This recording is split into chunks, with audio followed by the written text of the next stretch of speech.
wa nishati Deogratius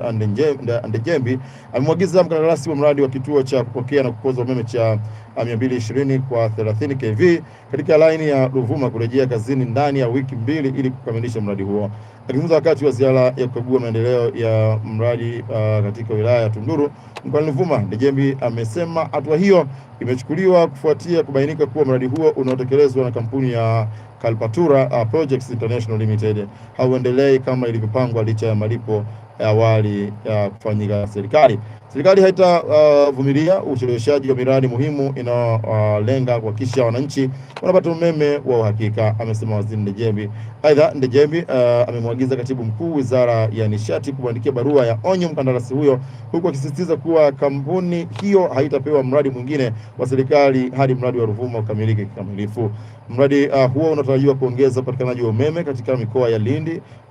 na Mtwara